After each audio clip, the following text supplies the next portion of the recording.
BSF এর অব্যাহত pushing চেষ্টায় বিজিবির বাধা, যে কোনো মূল্যে ঠেকানো হবে পুশ-ইন বললেন স্বরাষ্ট্রমন্ত্রী। কূটনৈতিক চ্যানেলে চলছে আলোচনা। অবৈধ পুশিনের চেষ্টাকে আমরা বাধা দেব ইনশাআল্লাহ। এই বিষয়গুলো ডিপ্লোম্যাটিক চ্যানেলে আলোচনার মাধ্যমে সমাধান করা প্রাথমিকভাবে আমাদের প্রয়োজন। দেশে হাম উপসর্গে প্রাণ গেছে আরও 7 জনের। বিভিন্ন হাসপাতালে নতুন রোগী ভর্তি 1287 জন। সারা দেশে ইন্টার্ন চিকিৎসকদের কর্মবিরতিতে ভোগান্তি।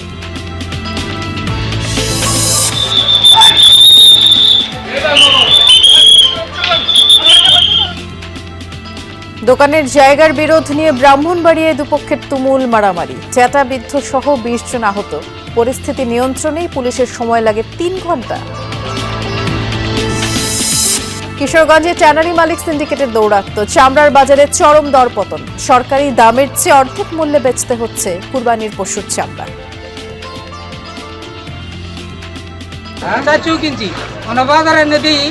300-400 টাকা দাম হবে। আমার মতো ঘরের মাল কিনতেছি, কোম্পানি একটাও নাই বর্তমানে। মাছ আর পরে 15% মনে করেন মিনিমাম 10 লাখ টাকা লস হবে।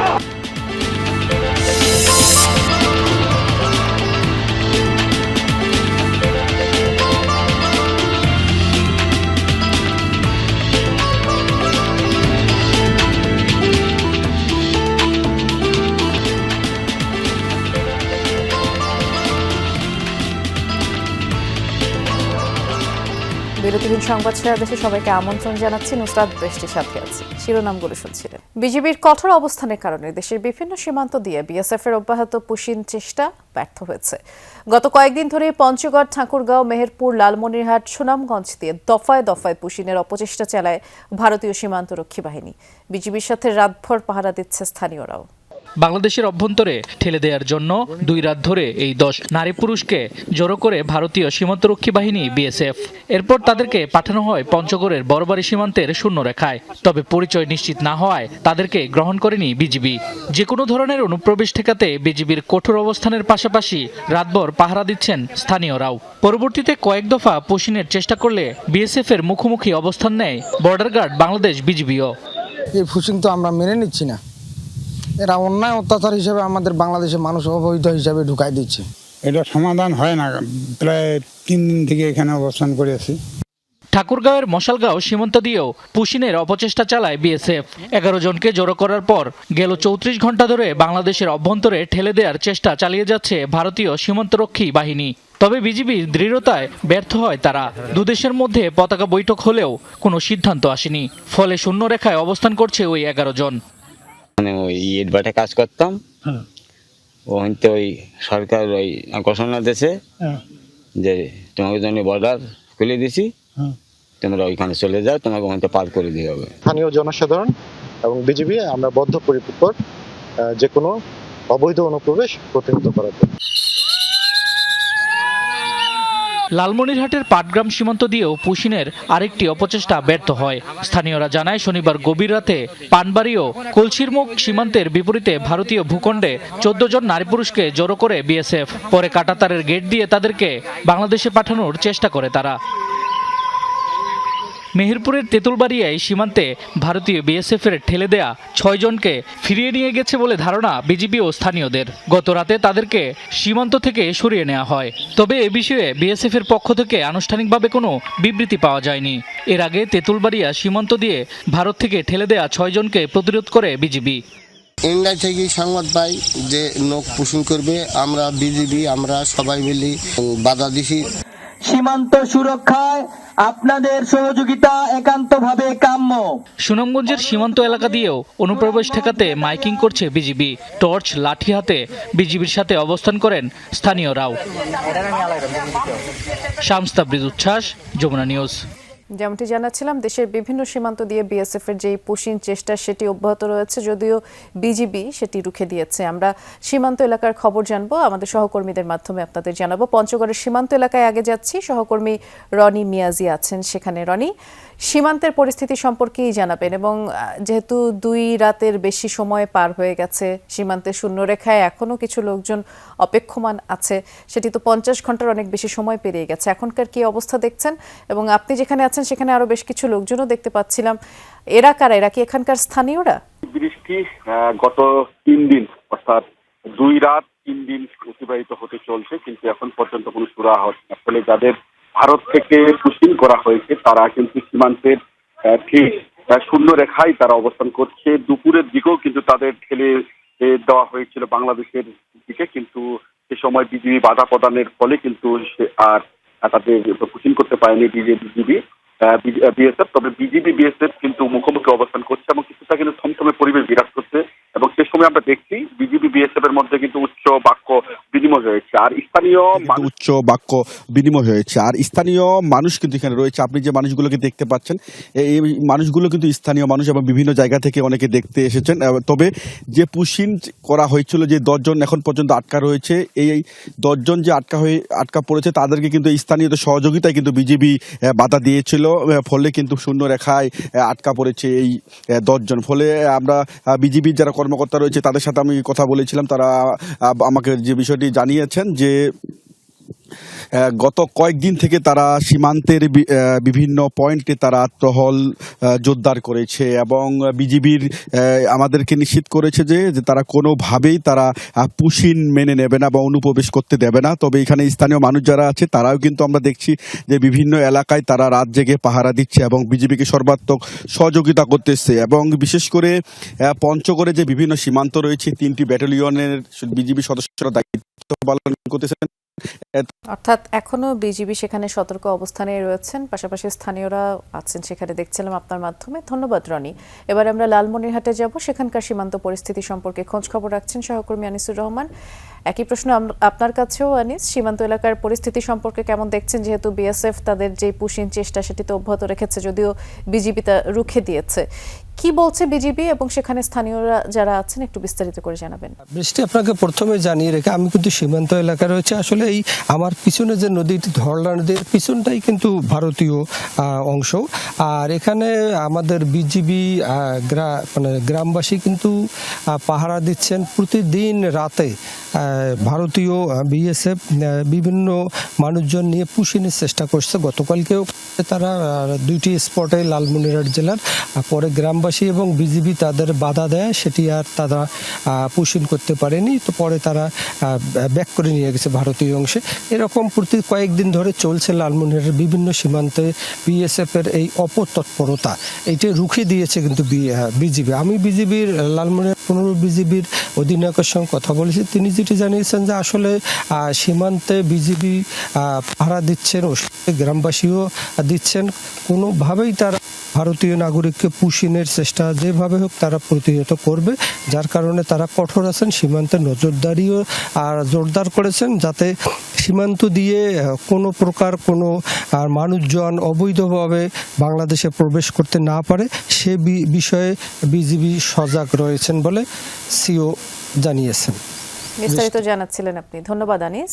সীমান্ত দিয়ে কোনোভাবেই পুশ ইন করতে দেয়া হবে না বলে জানিয়েছেন স্বরাষ্ট্রমন্ত্রী সালাউদ্দিন আহমদ। তিনি জানিয়েছেন সীমান্তে সতর্ক অবস্থানে আছে বিজিবি, পুশ ইন ঠেকাতে কূটনৈতিক চ্যানেলে আলোচনা চলছে। আমাদের বর্ডার গার্ড তারা সতর্ক আছে, আমরা সমস্ত অবৈধ পুশিংয়ের চেষ্টাকে আমরা বাধা দেব ইনশাআল্লাহ। এ পর্যন্ত তাই হয়েছে। তবে এই বিষয়গুলো ডিপ্লোম্যাটিক চ্যানেলে আলোচনার মাধ্যমে সমাধান করা প্রাথমিকভাবে আমাদের প্রয়োজন। দেশে হাম ও উপসর্গে মৃত্যু থামছে না। গত 24 ঘন্টায় আরও 7 জনের প্রাণ গেছে। বিভিন্ন হাসপাতালে নতুন করে 1287 জন ভর্তি হয়েছে। এ পর্যন্ত হামের প্রাদুর্ভাব শুরু হওয়ার পর 620 জনের প্রাণ গেছে। হাম আক্রান্ত রোগীদের ভিড় রয়েছে ময়মনসিংহ, বরিশাল, চট্টগ্রাম, রংপুর, খুলনার বিভিন্ন হাসপাতালে। কোথাও কোথাও আইসোলেশন ওয়ার্ডে শয্যা সংকটে ভোগান্তি পোহাতে হচ্ছে রোগী ও স্বজনদের। সন্তানের জীবন বাঁচাতে এক হাসপাতাল থেকে আরেক হাসপাতালে ছুটছেন অভিভাবকরা। উপসর্গ দেখা দিলে আতঙ্কিত না হয়ে রোগীদের হাসপাতালে যাওয়ার পরামর্শ দিয়েছেন চিকিৎসকরা। 6 দফা দাবিতে সারা দেশে অনির্দিষ্টকালের কর্মবিরতি পালন করছেন ইন্টার্ন চিকিৎসকরা। তবে রোগীদের কথা বিবেচনায় রেখে বহির্বিভাগ ও জরুরি বিভাগের কর্মবিরতির আওতায় মুক্তই রাখা হয়েছে। সকালে বাংলাদেশ সমন্বিত ইন্টার্ন চিকিৎসক ঐক্য পরিষদের ব্যানারে এই কর্মসূচির ঘোষণা দেওয়া হয়। রাজশাহী, চট্টগ্রাম, সিলেট সহ দেশের বিভিন্ন স্থানে ইন্টার্ন চিকিৎসক পরিষদের ব্যানারে অনির্দিষ্টকালের কর্মবিরতি চলছে। এর আগে টানা 2 দিন মানববন্ধন কর্মসূচি পালন করেন তারা। ইন্টার্ন চিকিৎসকরা জানান, 6টি দাবির মধ্যে প্রথম দাবির বিষয়ে আশ্বস্ত করার চেষ্টা করা হলেও বাকি দাবিগুলো নিয়ে এখনও কোনো পদক্ষেপ নেওয়া হয়নি, যার ফলে তারা বাধ্য হয়ে কর্মবিরতি পালন করছেন। দাবি আদায় না হওয়া পর্যন্ত টানা কর্মবিরতি চলবে। ঈদের ছুটি কাটিয়ে কর্মস্থলে ফিরে প্রায় 2000 শ্রমিক জানতে পারেন তাদের চাকরিচ্যুত করা হয়েছে। প্রতিষ্ঠানটির এমন সিদ্ধান্তে ভুক্তভোগীরা হতবাক। প্রতিবাদে প্রতিষ্ঠানটির প্রধান ফটকের সামনে বিক্ষোভ করেন তারা। ক্রয়াদেশ কমে যাওয়ায় এই সিদ্ধান্ত বলছে কারখানা কর্তৃপক্ষ, এবং শ্রমিক নেতাদের দাবি এমন সিদ্ধান্ত অমানবিক। ঈদুল আজহার ছুটির শেষে শিল্পাঞ্চল কারখানাগুলোতে শুরু হয়েছে কর্মব্যস্ততা। তবে ভিন্ন চিত্র আল মুসলিম গ্রুপের 3টি প্রতিষ্ঠানে।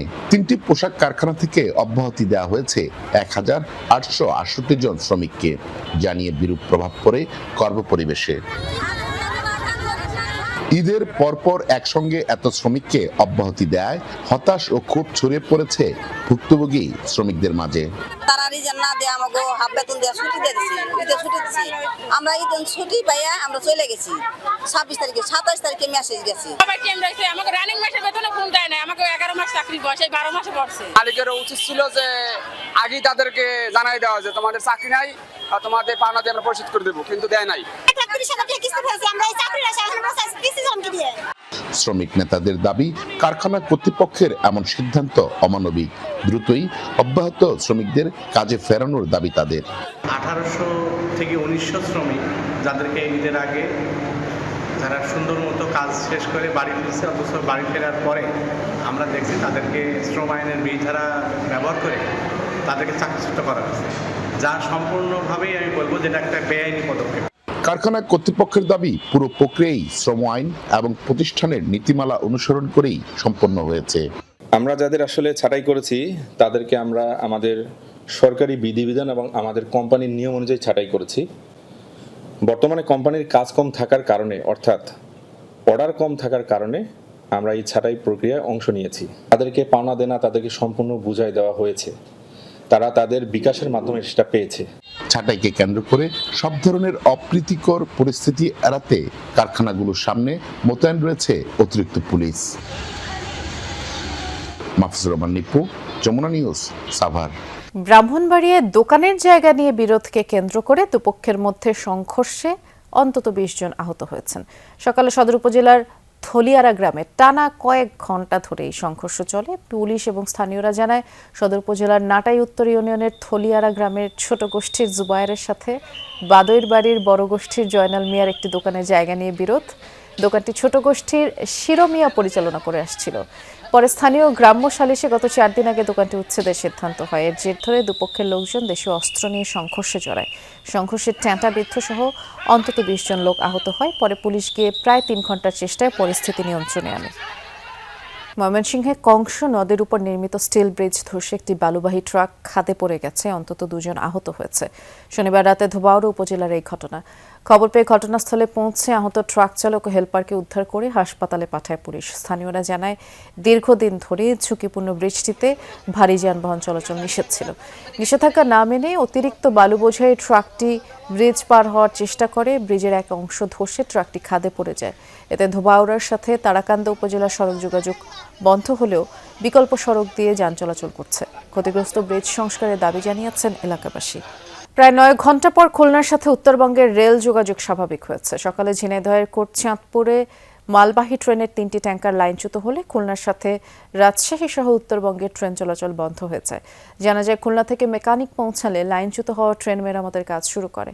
বেলা 3টার পর মেরামত কাজ সম্পন্ন হয়। এরপরে রেল চলাচল স্বাভাবিক হয়। স্টেশন মাস্টার জানিয়েছেন, খুলনা থেকে ছেড়ে আসে পার্বতীপুরগামী তেলবাহী ট্রেনটি এবং সকাল 6টার দিকে চাঁদপুরের সাফদারপুর রেল স্টেশন এলাকায় পৌঁছালে পেছনের 3টি ট্যাঙ্কারে 9টি চাকা লাইনচ্যুত হয়। এতে করে উত্তরবঙ্গের সাথে খুলনার ট্রেন চলাচল বন্ধ হয়ে যায়। দক্ষিণাঞ্চলের অন্যতম গুরুত্বপূর্ণ সড়ক টেকেরহাট গোপালগঞ্জ ঘোনাপাড়া মহাসড়ক। প্রতিদিন হাজারো যানবাহন চলাচল করলেও সড়কের বিভিন্ন বাসস্ট্যান্ড এলাকায় যানজট ও যাতায়াত প্রতিবন্ধকতা বাড়ছে। অবৈধ স্থাপনা, অপরিকল্পিত পার্কিং এবং সড়কের উপরে বাজার বসানোর কারণে দুর্ভোগে পড়েন যাত্রী ও চালকরা। এটি টেকেরহাট গোপালগঞ্জ ঘোনাপাড়া মহাসড়ক। দক্ষিণাঞ্চলের গুরুত্বপূর্ণ এই সড়ক দিয়ে প্রতিদিন চলাচল করে শত শত যাত্রীবাহী বাস, ট্রাক ও ছোট যানবাহন। কিন্তু সড়কের বিভিন্ন পয়েন্টে অব্যবস্থাপনা এখন পরিণত হয়েছে নিত্যদিনের ভোগান্তিতে। সরকারি জায়গায় গড়ে উঠেছে অসংখ্য অবৈধ দোকানপাট, সংকুচিত হয়ে পড়েছে বাসস্ট্যান্ডের নির্ধারিত স্থান। ফলে ভ্যান, ইজি বাইক, অটোরিকশা সহ বিভিন্ন যানবাহন দাঁড়িয়ে থাকছে সড়কের উপরেই। এতে একদিকে যেমন কমে যাচ্ছে যানবাহন চলাচলের জায়গা, অন্যদিকে সৃষ্টি হচ্ছে দীর্ঘ যানজট, বাড়ছে দুর্ঘটনার ঝুঁকিও। মাঝখান পর্যন্ত ইভেন তারা দোকান নিয়ে চলে আসে, তাদের কিছু বললেও তাদের স্থানীয় লোক তারা উল্টো আমাদের উপরে হুমকি দেয়। বাজারের উপরে যাই দোকানপাটগুলো যে বসে খোলা মেলা দোকানপাটগুলো এগুলোর জন্য তো সব দুর্ঘটনার শিকার হওয়া লাগতেছে। প্রতিনিয়ত মানুষের ঝুঁকিতে চলাফেরা করতে হচ্ছে। এটা উচিত যে রাস্তার উপর কোনো হাট বাজার না বসা। বিশেষ করে জলিরপাড়, বানিয়াচর, উত্তর ভেন্নাবাড়ি, সাতপাড়, গান্ধীহাসুর, বলতলি ও উলুপুর এলাকার পরিস্থিতি আরও ভয়াবহ হয়ে ওঠে। মহাসড়কের একাংশ জুড়ে বসে খোলা বাজার, ক্রেতা বিক্রেতার ভিড় আর এলোমেলো যানবাহনের কারণে অনেক সময় স্থবির হয়ে পড়ে যান চলাচল। স্থানীয়দের অভিযোগ, দীর্ঘদিন ধরে এই সমস্যা চললেও নেই কার্যকর কোনো উদ্যোগ। আমাদের তো ভাড়া টেনেছি, আমাদের উঠাই দিলে আর আমাদের তো থাকার নেই। হাট মালিক যারা, এরাই কিন্তু সুবিধা পাওয়ার জন্য এই কাজগুলো করে। সরকারি জায়গা থাকার কথা হাটের ভিতরে, সেই জায়গাটা মোটামুটি অনেকে ঘর তুলে তুলে জায়গাগুলো বন্ধ করে রাখছে, ফিল আপ করে রাখছে, যার কারণে ওই জায়গায় বসতে পারে না। দোকানদাররা হাটের দিনে এসে এসে রাস্তার উপরে বসে। সড়ক ও জনপথ বিভাগ বলছে, মহাসড়কের উন্নয়ন কাজ চলমান। রোড মার্কিং ও সাইড সিগন্যাল স্থাপনের কাজ শেষ হলে জেলা প্রশাসনের সহায়তায় অবৈধ স্থাপনা উচ্ছেদে অভিযান চালানো হবে।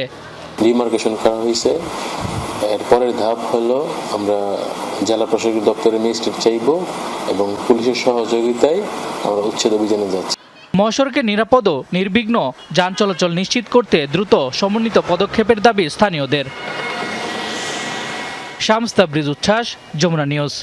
লেবাননে ইসরায়েলি ড্রোন হামলায় নিহত শফিকুল ইসলাম ও নাহিদুল ইসলামের মরদেহ সাতক্ষীরায় গ্রামের বাড়িতে দাফন করা হয়েছে। সকালে সদর উপজেলার ভালুকা চাঁদপুর গ্রামে শফিকুল ইসলাম ও আশ্বাসনের কাদাকাটি এলাকায় নাহিদুল ইসলামের মরদেহ পৌঁছায়। স্বজনদের কান্নায় ভারী হয়ে ওঠে পরিবেশ। নিহতদের পরিবারের সদস্যরা জানান, জোহরের নামাজের পর নিহতের নিজ নিজ এলাকায় জানাজা শেষে পারিবারিক কবরস্থানে দাফন করা হয়। এর আগে শনিবার রাতে মরদেহ পৌঁছায় শাহজালাল আন্তর্জাতিক বিমানবন্দরে। সেখান থেকে মরদেহ নিয়ে সাতক্ষীরায় রওনা হন স্বজনরা।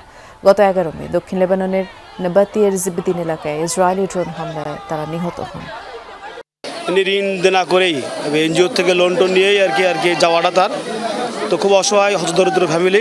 5টা মানুষ আছে এই সংসারে, মেয়েদের লেখাপড়া শিখতেছে, তাই লেখাপড়ার জন্য সহযোগিতা করবে সরকার। ফ্যামিলিগত দিক দিয়ে তারা খুবই গরিব, অসহায়। এখন সরকার থেকে যদি কোনো সাপোর্ট দেওয়া হয় তাহলে এই ফ্যামিলিতে আবার পুনরায় দাঁড়াতে পারবে। 1 জানুয়ারি 23-এর পরে দেশের বাইরে যেয়ে থাকেন তাহলে 13 লক্ষ টাকা পাচ্ছেন, এবং 1 জানুয়ারি 23-এর আগে যদি যান তাহলে পাচ্ছেন 3 লক্ষ টাকা, কারণ তখন বিমার সাথে আমাদের চুক্তিটা ছিল না। সুনামগঞ্জে সরকারি প্রকল্পের নামে সুরমা নদী থেকে বালু উত্তোলনের অনুমতি নিয়ে রমরমা বাণিজ্য চলছে। বিভিন্ন অজুহাতে স্থানীয় প্রশাসনের অনুমতিতে বারবার মেয়াদ বৃদ্ধি করে 5 লাখ ঘনফুটের বদলে উত্তোলন হচ্ছে 15 লক্ষাধিক ঘনফুট বালু, যার মধ্যে প্রায় 12 লাখ বালু বাণিজ্যিকভাবেই বিক্রি হয়েছে বাইরে। এবং অভিযোগ, অবৈধ বাণিজ্যের নেতৃত্বে এক ইউপি চেয়ারম্যান ও বিএনপির এক নেতা রয়েছেন। সুনামগঞ্জ পৌর শহরে 2 লেনের 4 কিলোমিটার সড়ক 4 লেনের উন্নীতকরণের কাজ চলমান। প্রকল্পটিতে সড়ক প্রশস্ত করার জন্য 5 লাখ ঘনফুট বালু উত্তোলনের অনুমতি পান সাবেক জেলা বিএনপির সহসভাপতি ও সাবেক গৌরারং ইউপি চেয়ারম্যান ফুল মিয়া। শর্ত সাপেক্ষে সরকারি কাজের জন্য অবাণিজ্যিকভাবে বালু উত্তোলনের অনুমতি দেয়া হলেও তা তোয়াক্কা না করেই চলছে বালু বিক্রির রমরমা বাণিজ্য। বিভিন্ন অজুহাতে স্থানীয় প্রশাসনের অনুমতিতে মেয়াদ বৃদ্ধি করা হয়েছে কয়েক দফা। 5 লাখ ঘনফুটের জায়গায় এখন পর্যন্ত উত্তোলন করা হয়েছে 15 লক্ষাধিক ঘনফুট বালু।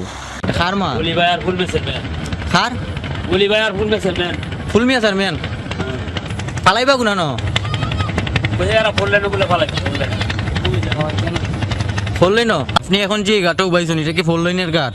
না 4 লাইনে না, আমারে কইছে আমরা এখানে রাত্রে থাকি, ঠিক আছে, রাত্রে এখানে থাকি, মানে আমরা রেজে এখানে কমপ্লেন। নদী থেকে বালু উত্তোলনের পর 4 লেন প্রকল্পে না গিয়ে ড্রেজারের মাধ্যমে আনলোড করা হচ্ছে শহরের বাইরে ফুলমিয়ার নিজ এলাকায়। সেখান থেকে এক্সকাভেটর ট্রাকের মাধ্যমে বিক্রি হচ্ছে শহরের বাইরে বিভিন্ন জায়গায়। এখন পর্যন্ত শুধু অবৈধভাবে বিক্রি হয়েছে 12 লাখ ঘনফুটের বেশি বালু। এতে সরকারের রাজস্ব ক্ষতি হয়েছে প্রায় 2 কোটি টাকা। এটা 4 লাইনের বালু, আপনি তো শহরের উল্টা দিকে যাচ্ছেন কেন? কোন রাস্তায়? ব্রিজের রাস্তায়। তবে অবৈধভাবে বালু বিক্রির বিষয়টি অস্বীকার করেছেন অভিযুক্ত সাবেক জেলা বিএনপির সহসভাপতি ফুল মিয়া। না না না না, এখানে 4 লাইনের মাল 4 লাইনে দিচ্ছি, অন্য জায়গায় বেচার কোনো সুযোগ নেই। মাল থাকলে আপনারা দেখেন, কিন্তু এটা আমার না, এটা হলো 4 লাইনের যেটা, এটা 4 লাইনই আসে। এখানে জলাবদ্ধতা বন্ধ হয়ে যায় দিকে, কিন্তু আমরা এই বিভিন্ন জায়গাতে রাখিয়া এটা ইয়া করতেছি, 4 লাইনে দিচ্ছি। অবৈধ বালু বিক্রির বিরুদ্ধে তদন্ত সাপেক্ষে ব্যবস্থা নেয়ার আশ্বাস দিয়েছে প্রশাসনের কর্মকর্তারা। এই বালু যদি এখানে এই প্রজেক্টের ব্যতীত অন্য কোথাও যায়, এটা নিঃসন্দেহে এটা অনিয়মের মধ্যে পড়ে। তো এই অনিয়মটা হয়েছে কিনা এটা আপনার কাছে প্রথম শুনলাম, আমরা একটা তদন্ত করে এটা বলতে পারছি। ক্ষমতার প্রভাবে অবৈধ ভূমি দখলের অভিযোগে এর আগেও যমুনা টিভির শিরোনাম হয়েছেন এই চেয়ারম্যান। সুহানুর রহমান সুহান, যমুনা নিউজ, সুনামগঞ্জ। সরকার নির্ধারিত মূল্যের অর্ধেকেরও কম দামে কুরবানির পশুর চামড়া বিক্রি হচ্ছে। ট্যানারি মালিকদের সিন্ডিকেটের কাছে যেন এখন সবাই জিম্মি। এতে করে কিশোরগঞ্জের চামড়ার বাজারে চরম দরপতন দেখা দিয়েছে। পুঁজি আর প্রক্রিয়াজাতকরণের খরচ তুলতে না পেরে দিশেহারা মৌসুমি ব্যবসায়ীরা। কিশোরগঞ্জ শহরের মোরগমহল এলাকা। কোরবানি ঈদের পর থেকেই এই স্থানে বসে দেশের উত্তর পূর্বাঞ্চলের প্রসিদ্ধ চামড়ার বাজার। এবার বাজারে চামড়ার সরবরাহ স্বাভাবিক থাকলেও হাসি নেই মৌসুমি ব্যবসায়ীদের মুখে। বলছেন, রাজধানীর বাইরে পশুর চামড়ার যে দাম সরকার নির্ধারণ করেছে তা মানছে না কেউ। প্রতি বর্গফুট চামড়া বিক্রি হচ্ছে 20 থেকে 30 টাকায়। এমন পরিস্থিতিতে দিশেহারা ফরিয়ারা।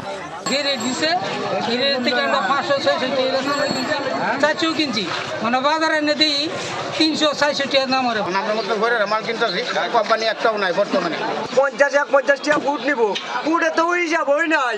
ইয়ার পরে আমরা চালান বুঝি লবণ দিছে, সরাতে বলে লবণ দিব, লবণ টবণ শুদ্ধা লবণ নাই। একই চিত্র খাসি ও বকরির চামড়ার বাজারেও। এ যেন কাজীর গরুর দশা। কাগজে কলমে থাকলেও বাস্তবে সরকারি দর মিলছে না। মাত্র 10 থেকে 15 টাকায় বিক্রি হচ্ছে চামড়া। ব্যবসায়ীরা বলছেন, সিন্ডিকেটের হাতে জিম্মি হয়ে পড়েছে চামড়ার বাজার। এতে লাভ তো দূর, খরচে উঠে কিনা তা নিয়ে শঙ্কায় ব্যবসায়ীরা। বাসার পরেও 15% মনে করেন মিনিমাম 10 লাখ টাকা লস হবে। চামড়া বিক্রি হইতেছে 200 থেকে 700-800 টাকা পড়ে যায়। এই চামড়াটা 700-800 টাকা বিক্রি হইতেছে, এটার ফুট পড়তে হচ্ছে 30 টাকা। সংশ্লিষ্টরা বলছেন, আগামী বৃহস্পতিবার শেষ হাটে সরাসরি চামড়া কিনবে ট্যানারি মালিকরা। সিন্ডিকেটের দৌরত্ব বন্ধ করলে সেই হাটে মিলবে উপযুক্ত দর। রাহিম সারোয়ার, যমুনা নিউজ। ডেঙ্গু মোকাবেলায় সবাইকে সচেতন হওয়ার আহ্বান জানিয়েছেন স্বাস্থ্যমন্ত্রী সরদার মোহাম্মদ সাখাওয়াত হোসেন। সকালে বাংলাদেশ মেডিকেল ইউনিভার্সিটিতে আয়োজিত ডেঙ্গু চিকিৎসাগত ব্যবস্থাপনা কর্মশালায় এই কথা জানান তিনি। বলেন, রোগীদের সুচিকিৎসা নিশ্চিত করতে হবে। আরও জানান, জলে, স্থলে, ছাদে 3টি স্থানেই সমান নজর রাখতে হবে।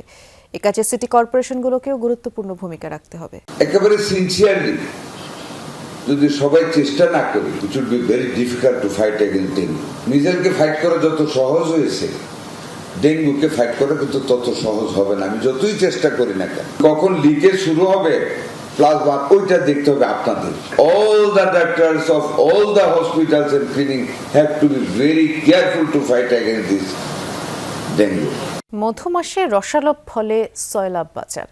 সরবরাহ বেড়েছে আম, লিচুর। তবে ভোক্তা পর্যায়ে দাম নিয়ে মিশ্র প্রতিক্রিয়া দেখা দিয়েছে।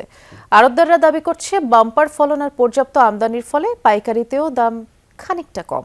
মৌসুমি ফলের গন্ধে মমা করছে চারদিক। মধুমাসের এই সময়ে বাজারে মিলছে ফলের রাজা আম কিংবা লাল টকটকে লিচু, কাঁঠাল সহ বিভিন্ন ফল, যার স্বাদ মুখে পুড়তে উন্মুখ ছোট বড় সবাই। আড়তদাররা বলছেন, এবার রাজশাহী আর দিনাজপুর থেকে একযোগে ফল বাজারে আসায় সরবরাহ অন্য যে কোনো সময়ের চেয়ে বেশি। বাম্পার ফলন আর পর্যাপ্ত আমদানির ফলে পাইকারিতে দামও খানিকটা কম, যদিও ঈদের আমেজের কারণে কাঙ্ক্ষিত ক্রেতা নেই বাজারে। আমটা এখন সব জায়গায় একই সাথে লেগে গেছে, শুরু হয়ে গেছে। যেমন রাজশাহী, তারপর নওগাঁ, সাভার, সমস্ত জায়গার আম একত্রে শুরু হওয়ার কারণে বাজারটা একটু কম আছে। কোরবানিতে মানুষ ছুটি ছাটা বাড়িতে গেছে, তারা শহরে আসলে পরে হয়তো একটু বাজারটা ভালো হতে পারে। অন্য বছর থেকে এবার দাম অনেক কম, একবারে কম। ফসল বেশি হয়েছে, এই পাবলিক খাইতে পাইতেছে দাম কমের কারণে, কিন্তু যারা চাষ করছে ওরা কিন্তু টাকা পাইতেছে না, এবছর পাইতেছে না টাকা। দাম কম হয় তো গরিব মানুষ কিনতে পারে, বেশি দাম 100 টাকা কেজি হলো তার আমি 5 কেজি আম নিতে পারতাম না, 500 টাকা লাগতো। তখন 60 টাকা করে কেজি লইছি, মনে করেন 5 কেজি লইছি 300 টাকা, 200 টাকা বাঁচছে আমার। তবে বাজার ভেদে ফলের দামে তারতম্য দেখা যায় বেশ। হিমসাগর, গোপালভোগ, ল্যাংড়া আম মিলছে 60 থেকে 150 টাকা কেজিতে, কিন্তু এখনো বাজারে আসেনি আমরুপালি। অপেক্ষা করতে হবে আরও প্রায় 15 দিন। আর লিচুর শ কিনতে হচ্ছে 400 থেকে 500 টাকায়। তবে সাধারণের নাগালের বাইরে থাকা চায়না ট্রির জন্য গুনতে হচ্ছে 1300 থেকে 1400 টাকা। নিত্য প্রয়োজনীয় জিনিস, অন্যান্য জিনিস যেভাবে বাড়তেছে তার সাথে ফল কিনে খাওয়াটা কঠিন হয়ে যায়। 70-80 কিনা পরে ওয়েস্টেজ লস হয়, আমরা 100-120 বিক্রি করি। গাড়ি ভাড়া সহ ঢাকা আসতে 1000 টাকা খরচ হয় 1000 লিচুতে। এখন তো 400-500 টাকা করে ভালো লিচু পাওয়া যায়, বোম্বাই লিচু। তো 100 লিচুতে 120 টাকা 100 টাকা খরচই পড়ে 100 লিচুতে। তো 300-400 টাকা ঢাকার শহরে লিচু, 400 টাকা লিচু পেলে তাদের দাম বেশি না। সুস্বাদু এসব ফলে রয়েছে যথেষ্ট পুষ্টিগুণ। তীব্র দাবদাহে সুস্থ থাকতে মাংস কিংবা ভারী খাবার কমিয়ে নিয়মিত খাদ্য তালিকায় তাই ফল রাখার পরামর্শ পুষ্টিবিদদের। ভিটামিন আর মিনারেলসটা কিন্তু অবশ্যই আমাদের ফল ও শাকসবজি থেকে আসে, যার কারণে আমাদের কিন্তু গরিব বড়লোক বলে কথা না। আমার পুষ্টি চাহিদা পূরণ করতে গেলে আমাদেরকে অল্প পরিমাণে হোক বা বেশি পরিমাণে হোক আমাদেরকে সেই খাদ্য তালিকার মধ্যে সকল গ্রুপকে চিন্তা করেই কিন্তু ব্যালেন্স করে একটা খাবার রাখতে হবে। দেশি ফলের বাজার ও চাষিদের সুরক্ষা দিতে সচেষ্ট সরকারও। বিদেশি ফল আমদানি নিরুৎসাহিত করতে বহাল রয়েছে 5% কর। শাজদিন অন্তরা, যমুনা নিউজ, ঢাকা। এ ছিল আমার কাছে